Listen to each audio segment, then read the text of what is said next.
प्रिय दोस्तों, आज की कथा का नाम है हीरे की पहचान। चलो तो सुनते हैं। एक राजा का दरबार लगा हुआ था। क्योंकि सर्दी का दिन था, इसलिए राजा का दरबार खुले में लगा हुआ था। पूरी आम सभा सुबह की धूप में बैठी थी। महाराज के सिंहासन के सामने एक शाही मेज थी और उस पर कुछ कीमती चीजें रखी थी। पंडित लोग, मंत्री और दीवान आदि सभी दरबार में बैठे थे और राजा के परिवार के सदस्य भी बैठे थे। उसी समय एक व्यक्ति आया और प्रवेश मांगा।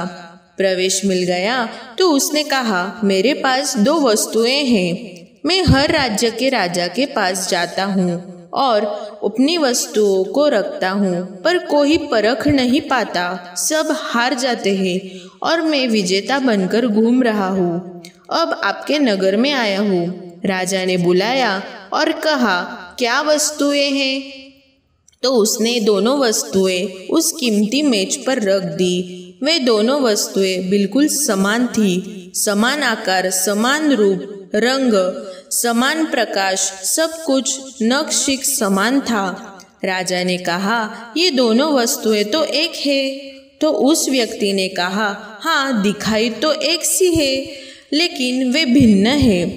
इनमें से एक है बहुत कीमती हीरा और एक है कांच का टुकड़ा, लेकिन रूप, रंग सब एक है। कोई आज तक परख नहीं पाया कि कौन सा हीरा है और कौन सा कांच का टुकड़ा। कोई परख कर बताए कि ये हीरा है और ये कांच। अगर परख खरी निकली तो मैं हार जाऊंगा और यह कीमती हीरा मैं आपके राज्य की तिजोरी में जमा करवा दूंगा।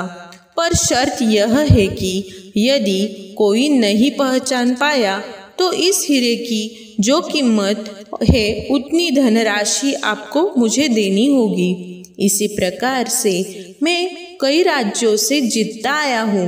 राजा ने कहा, मैं तो नहीं परख सकूंगा। दीवान बोले, हम भी हिम्मत नहीं कर सकते, क्योंकि दोनों बिल्कुल समान है। सब हारे, कोई हिम्मत नहीं जुटा पा रहा था। हारने पर पैसे देने पड़ेंगे, इसका कोई सवाल नहीं था, क्योंकि राजा के पास बहुत धन था। पर राजा की प्रतिष्ठा गिर जाएगी, इसका सबको भय था। कोई व्यक्ति पहचान नहीं पाया। आखिरकार पीछे थोड़ी हलचल हुई। एक अंधा आदमी हाथ में लाठी लेकर उठा। उसने कहा, मुझे महाराज के पास ले चलो। मैंने सब बातें सुनी है और यह भी सुना है कि कोई परख नहीं पा रहा है। एक अवसर मुझे भी दो। एक आदमी के सहारे वह राजा के पास पहुंचा। उसने राजा से प्रार्थना की, मैं तो जन्म से अंधा हूँ, फिर भी मुझे एक अवसर दिया जाए, जिससे मैं भी एक बार अपनी बुद्धि को परखूं और हो सकता है कि सफल भी हो जाऊं। और यदि सफल न भी हुआ तो वैसे भी आप तो हारे ही हैं। राजा को लगा कि इसे अवसर देने में क्या हर्ज है। राजा ने कहा कि ठीक है। तो तब उस अंधे आदमी को दोनों चीजें छुआ दी गई और पूछा गया, इसमें कौन सा हीरा है और कौन सा कांच, यही तुम्हें परखना है। कथा कहती है कि उस आदमी ने एक क्षण में कह दिया कि यह हीरा है और यह कांच। जो आदमी इतने राज्यों को जीतकर आया था, वे उनके सामने नतमस्तक हो गया और बोला, सही है, आपने पहचान लिया, धन्य हो आप। अपने वचन के मुताबिक यह हीरा ही है, मैं आपके राज्य की तिजोरी में दे रहा हूँ। सब बहुत खुश हो गए और जो आदमी आया था वह भी बहुत प्रसन्न हुआ कि कम से कम कोई तो मिला परखने वाला।